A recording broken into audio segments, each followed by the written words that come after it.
So, the new DJI Pocket 4 is finally here, and the big question is simple. Is it actually a big upgrade over the Pocket 3, or just a small refresh?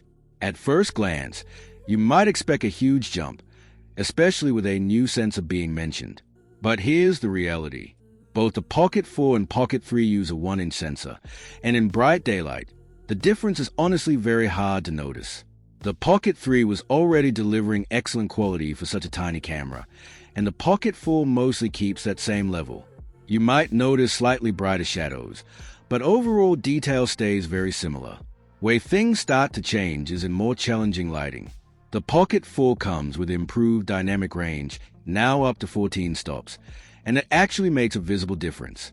When you're shooting during sunsets, sunrises, or scenes with both bright skies and dark areas, the Pocket 4 handles it better. Highlights don't blow out as easily, and shadows keep more detail, giving you a more balanced and natural image. Low-light performance is also a bit better. The Pocket 4 can go up to a higher ISO, and while it's not a massive leap, footage does look slightly brighter and cleaner at night compared to the Pocket 3. It's more of a refinement than a game changer, but it's definitely noticeable if you shoot in darker environments. Now, when it comes to video features, most things stay the same, like 4K at 60 frames per second.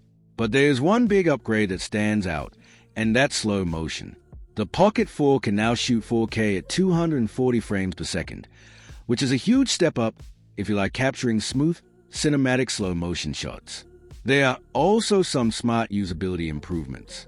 You now get a dedicated zoom button with 2x lossless zoom, and for the first time, you can actually zoom while recording. There's also a customizable button, which makes switching settings quicker without digging through menus. The screen is slightly brighter too, which helps when you're shooting outdoors.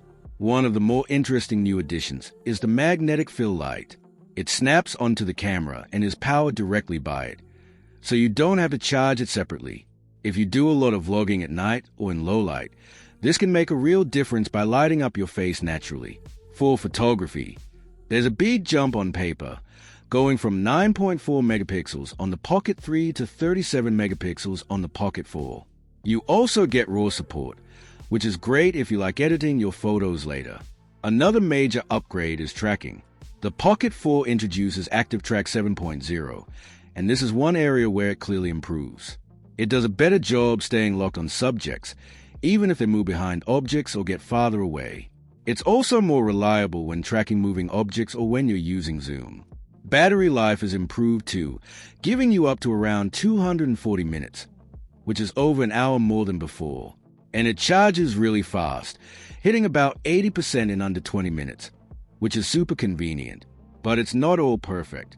One downside is that DJI removed the D-Log M color mode, which was easier for beginners to use for color grading. Now, if you want that flat profile, you'll need to work with D-Log, which can be a bit tricky. Also, the new case design isn't as convenient as the older hard case, which some people might miss. So, should you upgrade?